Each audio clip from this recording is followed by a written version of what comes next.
King FM. Mirador, parole directe, l'interview vérité ou la fine bouche ébanie. Mirador, ici, la parole est directe.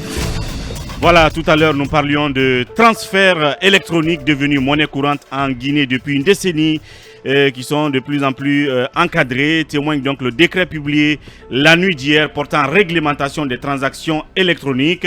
Et là-dessus, nous avons, pour répondre à nos questions, M. Mami Diaby, directeur général adjoint de l'autorité de régulation des postes et télécommunications ARPT. M. Diaby, bonjour. Bonjour Ouri. Merci d'accepter notre invitation. Bienvenue. Merci pour l'invitation. Première question, Talibé. Un décret du président de la transition, le décret 0196, portant réglementation des transactions électroniques en République Guinée a été publié. Est-ce que, première question, ça veut dire que les transactions électroniques n'étaient jusque-là pas réglementées en Guinée? Qu'est-ce qu'il y a de nouveau? Merci beaucoup, merci Talibé, et merci pour l'invitation. Merci à vos milliers d'auditeurs ou millions d'auditeurs. Merci pour la question. En fait, si vous voulez, il y a une loi en République de Guinée, c'est la loi L 2016-035 AN, relative aux transactions électroniques en République de Guinée. Mais comme vous savez, il y a une loi et après il y a les textes d'application. Donc la loi qui est une... comme on appelle, c'est un texte législatif. Maintenant, il faut les textes d'application qui, eux, sont des textes réglementaires. Donc ce décret du président de la République, déjà, je félicite parce que, en fait, ceci démontre que le CNRD compte sur les TIC pour mener à bien la transition. Je pense qu'ils ont raison parce que aujourd'hui, les technologies de l'information et de la communication apparaissent comme des outils formidables pour relever les défis de la mondialisation, mais aussi du développement durable. Et ça permet à notre pays, justement, d'engranger, en fait, beaucoup de ressources. Déjà d'identifier des niches fiscales et de les fiscaliser. Et ce décret-là, qui donne mandat à l'ARPT, n'est-ce pas, de recouvrer les redevances spécifiques liées à cette activité. Moi, je me rappelle, la dernière fois quand je suis passé chez vous, M. Talibé a posé la question de savoir, mais pourquoi, jusqu'à maintenant, au niveau télécom, vous ne percevez rien? En fait, si vous voulez, ce sont des sociétés qui sont légalement installées en Guinée, qui payent des impôts. C'est de la fiscalité de droit commun, l'impôt sur les sociétés. Ils payent même une taxe appelée TAF, c'est la taxe sur les activités financières, etc., etc. Mais au niveau télécom, l'État ne gagne rien. Qu'est-ce que ça veut dire? Dans les transactions électroniques. Dans les transactions électroniques. Par contre, l'État... On va dire Orange Money, Mobile Money, Money, etc. C'est-à-dire que l'État mettait des ressources rares et limitées de l'État à la disposition de ses acteurs du secteur régulé, mais en retour n'avait rien. Qu'est-ce que j'appelle par ressources? Ce sont ces codes USSD. D'accord. USSD, Instructor Supplementary Service d'État. Ce sont des numéros courts à 2 ou 3 chiffres, n'est-ce pas, que ces acteurs utilisent, enfin, que les utilisateurs finaux utilisent par le fait que ces acteurs mettent à leur disposition pour faire les transactions. Je ne vais pas citer un code ici pour ne faire de la publicité, pour ne pas que vous me présentiez la... Non, on peut y aller, parce que l'étoile 144 dièse, par exemple. L'étoile 144 dièse, c'est l'ARPT qui octroie ce code à l'acteur qui fait ces transactions mobile money. Mais en retour, n'a rien. L'État n'a rien sur l'utilisation de ce code-là. Et c'est ce que... En fait, nous sommes en train de résorber. Même en termes de redevance. Nous sommes en train de résorber, c'est cela, c'est de la redevance. Parce que nous avons un numéro court, 81-85 ici, pour lequel nous payons des redevances annuelles. Absolument. C'est parce que ça, c'est une très bonne chose. Et maintenant, nous sommes en train de résorber un vide réglementaire qui était là. Et encore une fois, nous félicitons cet acte réglementaire de Monsieur le Président de la Transition, chef de l'État, qui va permettre en fait aux régulateurs de recouvrer et permettre, si vous voulez, aux régulateurs pour que l'État en fait se base sur ses ressources endogènes pour pouvoir faire face à certaines urgences qui s'imposent. D'accord, donc c'est une façon de, si vous voulez, je ne sais pas comment dire, vous l'avez dit tout à l'heure, se baser sur les ressources endogènes, les ressources du secteur qui ne sont pas encore utilisées pour peut-être pouvoir... C'est exactement ça, Ouri. En fait, c'est d'identifier des niches fiscales et les fiscaliser. Nous avons... J'espère que ça ne va pas créer de la frilosité encore chez les opérateurs, parce qu'on a vu, le chapitre de l'affaire de, je sais pas, de la taxe. La taxe sur... oui, Offnet et Onnet. Voilà. Vous savez, il y avait une injustice là-dessus, monsieur Akumba. Je vous donne un exemple. Pourquoi seul un trafic Offnet, donc entre deux opérateurs, serait soumis à redevance? Qu'est-ce que je veux dire par là? C'est que quand vous regardez le taux de pénétration du mobile dans notre pays, c'est aux alentours de 120%. Ça peut paraître disproportionné. Pourquoi plus de 100%? Pour la simple raison que les Guinéens ont 1, 2, 3 cartes SIM. Quand vous voulez appeler un utilisateur qui a Orange, il utilise sa SIM Orange. Donc il échappe à la redevance. Parce que cet appel Onnet avec le même opérateur n'était pas soumis à redevance. C'est quand un MTN appelle un Orange qu'il y avait redevance, alors que plus de 90% du trafic était honnête. Donc, là, c'est même pas une nouvelle redevance. Qu'est-ce qu'on a fait? Nous avons élargi l'assiette fiscale, donc passé de Offnet à l'ensemble du trafic. Pour nous, il y a deux types de trafic. Il y a un trafic national et un trafic international. Et donc, c'est simplement une injustice qui a été résorbée. On comprend, parce que le changement pose problème. Mais il faut le faire. Vous savez... Et que les multinationales n'aiment jamais partager. Quand une richesse est créée dans un pays, il faut partager la richesse. Nous avons eu le dos large. L'État a facilité l'implantation de ces sociétés sur notre territoire national. Je veux dire, la fiscalité, c'est de l'ordre de la souveraineté. Il faut justement, en fonction des réalités du secteur, parce que nous sommes là aussi pour faire une promotion, en tout cas créer un cadre pour encourager l'investissement. Nous sommes là aussi pour défendre les intérêts de l'État, mais vous, les utilisateurs finaux, parce que vous aussi, vous avez droit à un service de qualité, absolument. un service innovant. Monsieur Diaby, dans l'intro, on a dit quelles sont les grandes lignes de ce décret de réglementation. Expliquez-nous des transferts électroniques. Ce qu'il y a à retenir essentiellement en termes de réglementation des transactions électroniques. Ce qu'il y a à retenir, c'est déjà ce décret donne mandat donc à l'ARPT, déjà identifie l'institution qui est chargée de recouvrer ces redevances, bien sûr en travaillant de concert avec la Banque centrale, parce que quand vous prenez par exemple le mobile money, ça fait appel à deux aspects.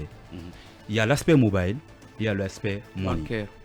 L'aspect money, c'est une réglementation au niveau de la Banque centrale. Par exemple, les frais qui sont fixés pour les transactions, c'est la Banque centrale qui fixe cela. Maintenant, la Banque centrale régule le contenu. Nous régulons le contenant, donc l'infrastructure réseau. Donc déjà, l'ARPT est chargée de recouvrer parce que la Banque centrale n'est pas une institution qui recouvre. Pour faire clair, l'ARPT perçoit combien sur une transaction, par exemple, un transfert de 100 000 francs par Orange Money vers un autre abonné. Quand moi je transfère 100 000 francs à cabinet, est-ce que le coût c'est par transfert ou le coût c'est par l'utilisation du code USS? Justement, ça c'est une question existentielle. C'est ce que je disais. C'est que jusqu'à maintenant, jusqu'à ce décret, au niveau télécom, l'État ne percevait rien. Donc il ne faut pas me demander combien aujourd'hui l'État perçoit, n'est-ce pas? Donc il y a un travail qui va se faire. Le décret, bien sûr, il est écrit dans le décret que la fixation de la redevance se fera suivant un acte réglementaire. Donc ça pourrait être un arrêté conjoint du ministre de l'économie et des finances et du ministre des postes et télécommunications et des communautés, parce que comme vous savez, le ministre de l'économie et des finances est l'ordonnateur de l'État, c'est lui qui engage l'État. Donc le montant de la redevance sera fixé par acte réglementaire. Toujours est-il que l'acte est officiel, c'est que l'ARPT a désormais la charge de réguler et de capter les redevances là-dessus. Oui, Mohamed Kabar. Alors, M. Diaby, pour ne pas que les opérateurs de téléphonie disent que c'est une traque ou une chasse aux sorcières, moi je voudrais revenir un peu sur un aspect. Vous avez parlé du numéro court, le dièse 144, le star 144 dièse. Ça c'est Orange Money. Ça veut dire que Orange Money fait des transactions sur Orange Money pendant que la même société Orange paie des redevances annuelles à l'État, et mais vous ne percevez rien avec ce numéro court. En clair, ça veut dire quoi? Justement, ce n'est pas des redevances que payaient ces opérateurs à l'État. Vous savez, la taxe, elle est votée à l'Assemblée nationale. Une taxe est législative. Maintenant, une redevance, elle peut être un acte réglementaire. Vous voyez, ça peut être une décision du Conseil national de régulation des postes et télécommunications. Non, ça peut être, qu'est-ce que j'allais dire? Ça peut être un arrêté du ministre, un arrêté conjoint ou un simple arrêté du ministre, ou encore un décret, n'est-ce pas? En fait, ces opérateurs, comme je disais, payaient tout ce qui est fiscalité de droit commun. Ils payaient l'impôt sur les sociétés, ils payent l'impôt sur les sociétés.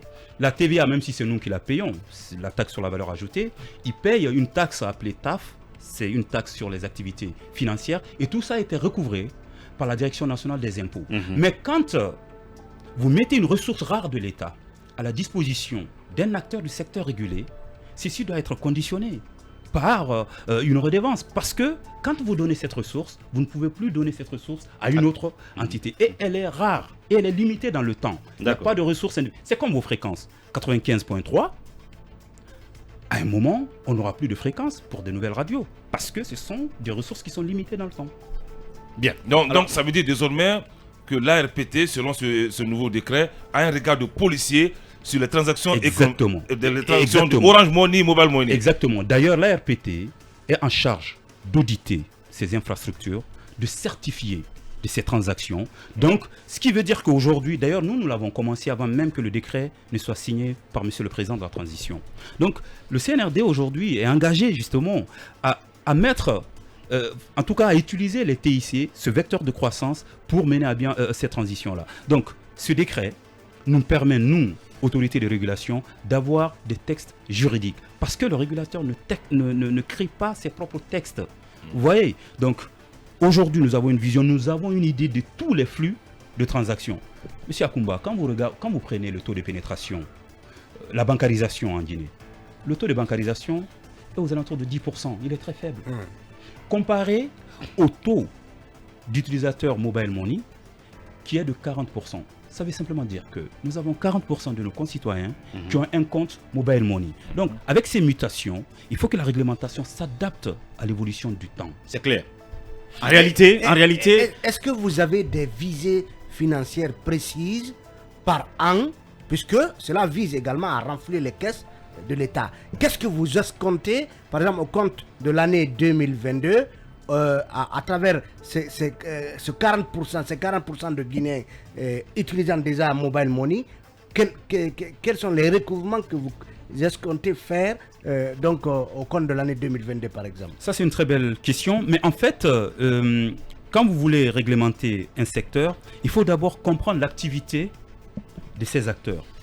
Combien ils engrangent comme ressources financières, et le but n'est pas de les impacter aussi. Il faut qu'ils investissent, parce que quand vous investissez, vous créez de l'emploi. Quand vous créez de l'emploi, vous donnez du pouvoir d'achat à la population, parce que vous allez embaucher des gens. Et quand la population a un pouvoir d'achat, la population consomme. Je finis là-dessus. Et quand la population consomme, donc vous soutenez la consommation. Et quand vous soutenez la consommation dans une économie purement keynésienne, vous faites accroître le produit intérieur brut du pays. Bien. Donc c'est ce que je dis. Ces trois facteurs, l'État, les opérateurs et le consommateur final, nous devrions justement réfléchir, déjà d'avoir, même si c'est de la comptabilité analytique, de comprendre ce que font ces sociétés comme rentrée d'argent et quelle part devrait aller à l'État. Je pense que nous travaillons dans ce sens-là, et je pense que ce décret permettra de renflouer davantage les caisses de l'État. Et j'ai envie de dire que le secteur des télécoms, plus il évolue, il y a des nouvelles opportunités de captation, de ressources qui existent. Mais s'il n'y a pas des connaisseurs du milieu et de ces opportunités, qui se créent, ça veut dire qu'il y a des canaux qui vont échapper à l'État pour pouvoir capter les ressources. C'est un peu ce que je comprends, parce que vous dites qu'il y a des canaux qui étaient usés, mais qui étaient utilisés, qui sont presque archaïques. En témoigne le nombre d'utilisateurs de transferts mobile que ceux qui font les transferts physiques via des comptes. Ça veut dire qu'il faut être vigilant à l'ARPT, au secteur des télécoms, pour pouvoir déceler ce genre de situations. Absolument. Si je comprends la démarche. Avec modestie et humilité, c'est ce que nous avons en effet. Ouais. Alors oui, Dian Baldé. Mon inquiétude est de savoir si ce n'est pas le client qui sera de nouveau frappé au portefeuille avec cette nouvelle niche fiscale que vous venez de déceler. Il y a aussi ailleurs, même dans la sous-région, on tend presque vers la gratuité des échanges, des transferts électroniques, concurrence oblige. Au Sénégal, tout près, je ne vais pas citer des sociétés. Est-ce que cette tendance sera un jour d'actualité en Guinée? Exactement, merci cher frère. C'est une question existentielle. Vous avez tout à fait raison. Mais ce que je puis dire à la population guinéenne, c'est que ce décret n'aura aucun impact sur l'augmentation des frais. Ça déjà, c'est clair. Vous évoquez un problème qui est encore une fois existentiel. Vous avez raison. Il faut faire la promotion de la concurrence. C'est la concurrence qui va tirer les prix vers le bas. Et c'est ce que nous sommes en train de faire. Nous avons libéralisé les codes du SSD. Avant, les codes du SSD étaient réservés uniquement aux opérateurs de téléphonie. Donc ils faisaient ce qu'ils voulaient. Nous l'avons libéralisé en 2021. J'étais même passé chez vous ici pour expliquer aussi cet acte réglementaire. Ceci permettra, vous voyez, à de nouveaux acteurs de rentrer sur le marché en innovant avec des services abordables, des services de qualité et des services accessibles. Et pour finir, ce que dit cher frère Baldé est assez intéressant. Je ne veux pas citer la société au Sénégal, mais moi je suis favorable à ce qui est du patriotisme économique en Guinée. C'est que des investisseurs guinéens se constituent en un consortium, que sais-je, pour investir dans ce domaine. Parce que c'est un domaine qui est porteur de croissance. Je ne vais pas faire du nationalisme exacerbé, mais je suis de ceux-là qui pensent qu'il faut du patriotisme économique. Il faut que des Guinéens osent investir dans ces domaines parce que, encore une fois... Il y a que des... Enfin, je sais pas, est-ce qu'on peut dire qu'il y a que des étrangers absolument, qui ont investi le secteur? Malheureusement, il y va d'ailleurs de notre sécurité nationale et de notre souveraineté nationale. Nous devrions mettre l'accent, si nous voulons en tout cas réussir notre transformation digitale, mettre l'accent sur la souveraineté des infrastructures de télécommunications dans notre pays. Oui, Akomba, quelque chose à rajouter? Non, je pense que commentaire. C'est une avancée. Ce décret va nous permettre de capter des ressources et cela irait en faveur des investissements à l'interne et pourquoi pas payer nos dettes.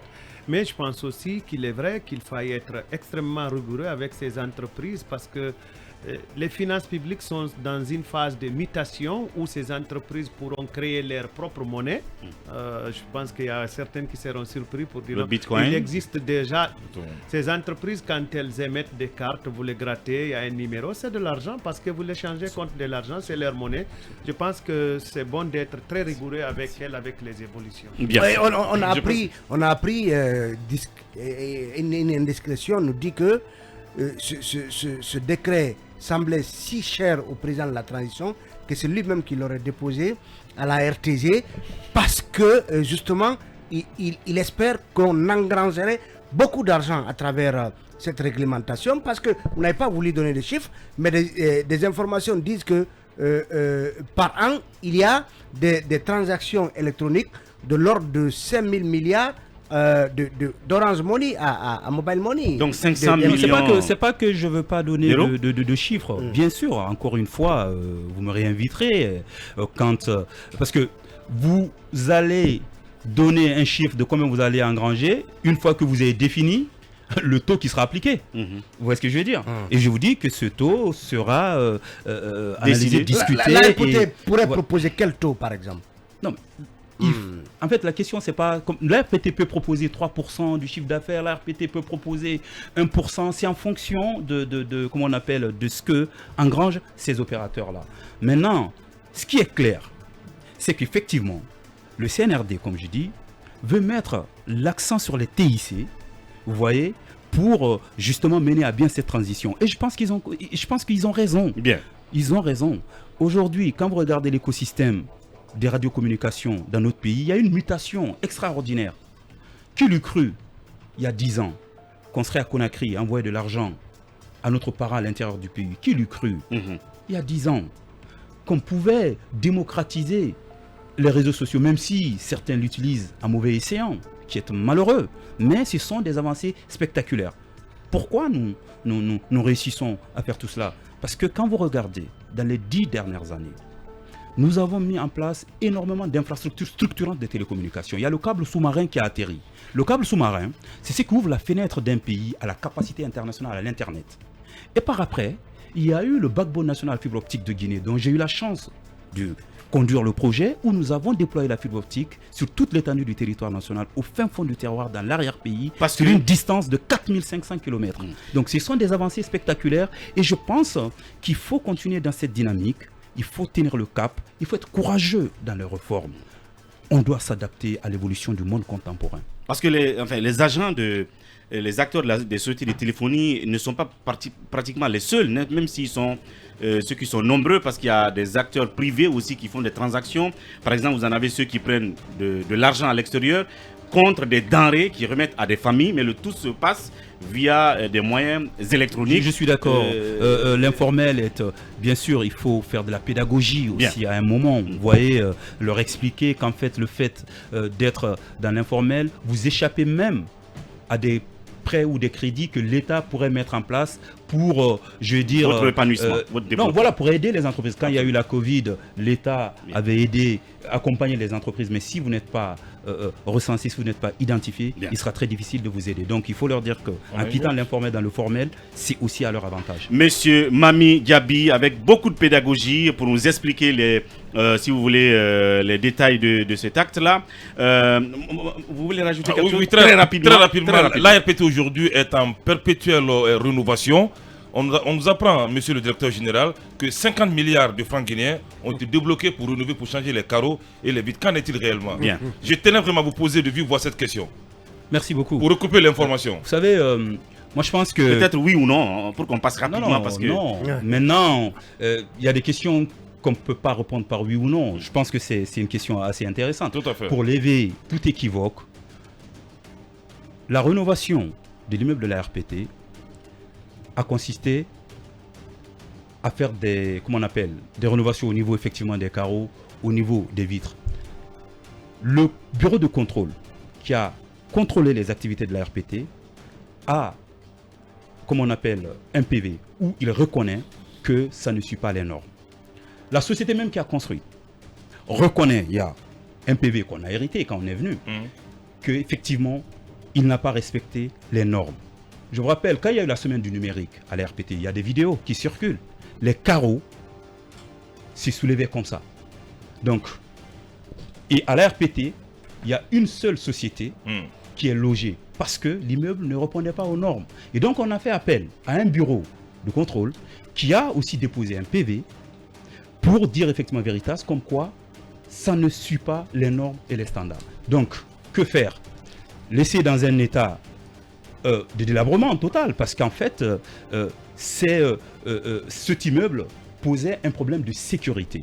Donc voilà, et après, il y a eu un appel à candidature où 3 sociétés ont répondu à l'appel d'offres et une a été choisie. Voilà. Donc je pense que tout ça est transparent et d'ailleurs, nous sommes prêts à mettre à votre disposition tous ces documents. Vous savez, il y a trop de spéculations. Merci pour la bonne foi à ce niveau. Enfin, l'intention de nous remettre ces documents. Cabinet, en 30 secondes. Non, je suis allé sur le site de l'ARPT qui sort chaque année un rapport. Et le rapport annuel de 2020 dit que le nombre d'utilisateurs des services financiers mobiles est de 2,435 millions en 2020 contre 2,039 millions en 2019, soit une progression de l'ordre de 19,4%. Ça veut donc dire qu'il faut creuser ce secteur. Il rapporte beaucoup d'argent. Mami Diaby, finir, s'il te plaît, juste une minute. Et il a parfaitement raison. Je suis vraiment désolé.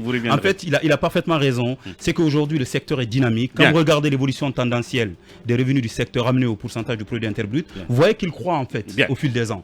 Et il faut mettre l'accent en effet là-dessus. Mami Diaby reviendra certainement dans nos autres émissions à caractère économique, pourquoi pas, pour aller davantage dans les détails. En tout cas, la quintessence a été comprise cette fois-ci. Merci à tous les chroniqueurs, merci à toute l'équipe dynamique derrière la baie vitrée à la technique, Ibrahim Babey et sa suite. Et puis vous retrouverez aux manettes le lundi le juste Aboubacar Diallo. D'ici là, prenez soin de vous, au revoir. Mirador, la grande messe de l'investigation journalistique, la plus grande tribune politique de la Guinée. Avec Aboubacar Diallo, Talibé Bari, Mohamed Mara, Mamadou Ri Diallo, Akoumba Diallo, Cabinet Fofana, Mamadou Diambaldé.